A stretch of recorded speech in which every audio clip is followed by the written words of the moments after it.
रायगड, महाराष्ट्रासह देश विदेशातील ताज्या बातम्या पाहण्यासाठी मॅक्स इंडिया लाईव्ह चॅनलला सबस्क्राईब करा आणि बेल आयकॉन दाबायला विसरू नका.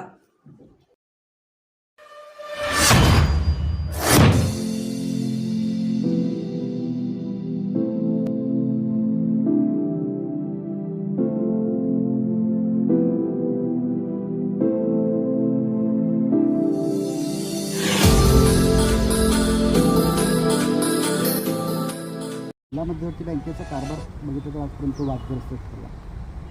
तुम्ही यावरती पाठपुरावा केला. जिल्हा मध्यवर्ती सहकारी बँकेच्या संदर्भात गेल्या 5-6 वर्षांपासून सातत्यानं घोटाळे बाहेर येत आहेत.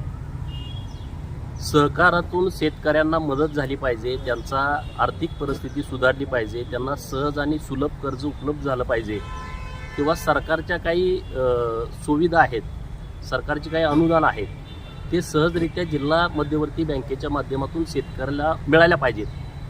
परंतु सांगली जिल्हा बँक आहे, या बँकेच्या माध्यमातून अनेक घोटाळे सातत्यानं उघड होत आहेत.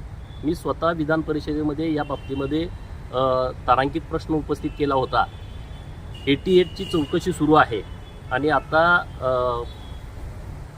19/4/2024चं पत्र आहे सहकार आयुक्तांचं आणि डॉक्टर प्रिया दळणर यांची नेमणूक केलेली आहे की जवळपास 50 कोटी रुपये जो काही फ्रॉड झालेला आहे चुकीच्या पद्धतीनं, त्याची जबाबदारी निश्चित करणं आणि त्यांच्यावरती कारवाई करणं. आता तर शाखांच्यामधून मोठा भ्रष्टाचार झाल्याचं उघड झालेलं आहे. फक्त 6 शाखाची माहिती समोर आलेली आहे. जवळपास 219 शाखा सांगली जिल्हा मध्यवर्ती बँकेच्या सांगली जिल्ह्यामध्ये आहेत. जर 6 शाखांमध्ये इतक्या कोटीचा घोटाळा झाला असेल तर अन्य शाखांची चौकशी केल्यानंतर काय परिस्थिती होईल. आणि म्हणून आपल्या माध्यमातून मी सहकार आयुक्त असतील, सहकार मंत्री असतील यांच्याकडं अशी मागणी करतोय की आता जो घोटाळा झाला आहे त्याची चौकशी तुम्ही जिल्हा बँकेच्या अधिकाऱ्यांच्याकडून करताय. अरे हे कुंपणच शेत खातंय. वरिष्ठ पदाधिकारी, बँकेचे चेअरमन, व्हाईस चेअरमन, संचालक हे घोटाळा करतायत आणि त्यांच्या पावलावरती पाऊल ठेवून आता अधिकारी घोटाळा करायला लागलेले आहेत, कर्मचारी घोटाळा करायला लागलेले आहेत.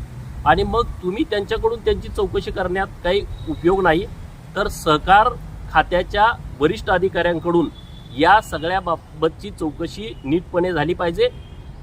सांगली जिल्हा मध्यवर्ती बँकेचं संचालक हे पूर्णपणे कायद्याचा गैरवापर करून चुकीच्या पद्धतीनं कर्ज वाटप असतील किंवा आणखी काही भानगडी असतील तर ते सगळे करतायत. तर हे संचालक मंडळ बरखास्त करावं आणि प्रशासक या बँकेवरती यावा अशी मागणी मी माननीय सहकार मंत्री महोदयांच्यावर करतोय. खरं तर त्यांनी हा विषय अत्यंत गंभीरपणे घ्यायला पाहिजे, नाहीतर कुठल्या नेत्याच्या नेतृत्वाखाली बँक आहे मग ते काय म्हणतील असल्या कुठल्याही भानगडीत न पडता त्यांनी तात्काळ या विषयाकडं गांभीर्यानं लक्ष दिलं पाहिजे. माननीय जिल्हाधिकारी सांगली यांची जबाबदारी खरं यामध्ये आहे, कारण हे सरकारी अनुदान आहे. जे दुष्काळीग्रस्त शेतकऱ्यांना मिळतं, जे अवकाळीचं अनुदान मिळतंय, विम्याचं अनुदान मिळतंय, तर हा सरकारी पैसा आहे आणि तो बँकेमध्ये होता. एक तर तो शेतकऱ्याला मिळाला पाहिजे होता, जर शेतकरी तिथं आले नसतील तर तो सरकारकडे परत जायला पाहिजे होता. परंतु वर्षानुवर्षे हे पैसे त्या खात्यावरती पडून राहत आहेत आणि त्याच्याकडे जर प्रशासनाचं दुर्लक्ष असेल तर ही गंभीर बाब आहे. माननीय जिल्हाधिकारी यांनाही माझी विनंती आहे की आपण सुद्धा आपल्या अधिकारामध्ये या सगळ्या विषयाची चौकशी करून कारवाई करण्याच्या संदर्भामध्ये तुम्ही वरिष्ठांशी बोललं पाहिजे. ही मागणी माझी माननीय जिल्हाधिकारी महोदयांच्याकडे आहे. घोटाळा होण्याचं कारण काय आहे? 15-15, 20-20 वर्ष तेच अधिकारी त्याच टेबलला आहेत. हे संचालकांचे जवळचे नातेवाईक आहेत, चेअरमनच्या जवळचे नातेवाईक आहेत. त्यामुळं ही सगळी परिस्थिती उद्भवलेली आहे. ज्या अधिकाऱ्यांना, ज्या कर्मचाऱ्यांना 3 वर्ष पूर्ण झालेले आहेत त्या सर्वांच्या सरसकट बदल्या झाल्या पाहिजेत आणि त्या तात्काळ जिल्हा बँकेच्या माध्यमातून कराव्यात अशी मागणी आपल्या माध्यमातून मी करतो. सांगली जिल्ह्यामध्ये काही भागामध्ये दुष्काळाची भयावह परिस्थिती आहे. त्यामध्ये जत तालुक्यातील पूर्व भागातील 65 ते 67 गावं अशी आहेत की जिथं पिण्याला पाणी नाही, जनावराला चारा नाही, शेतीच्या पाण्याचा तर विषय येत नाही. आता जवळपास 93 टँकर तिथं सुरू आहेत. तर मी तिथं त्या भागात अधूनमधून सारखं माझं जाणं येणं होतंय. लोकांच्याकडे टँकर आला तर पाणी साठवून ठेवण्यासाठी व्यवस्था नाही, तिथं वाड्या वस्त्यावरती पाण्याच्या टाक्या नाहीत, अशी सगळी परिस्थिती तिथं निर्माण झालेली आहे. माझी विनंती आहे माननीय जिल्हाधिकारी महोदयांना, त्यांनी वेळ काढून तिथं त्या परिसरात जाऊन सगळी व्यवस्थितपणे माहिती घेऊन त्यांना चाऱ्याच्या बाबतीमध्ये आता सुविधा करणं तात्काळ आवश्यक आहे. त्या बाबतीमध्ये प्रशासनानं योग्य ती पावलं उचलावी, सरकारशी त्या पद्धतीनं प्रशासनानं बोलावं.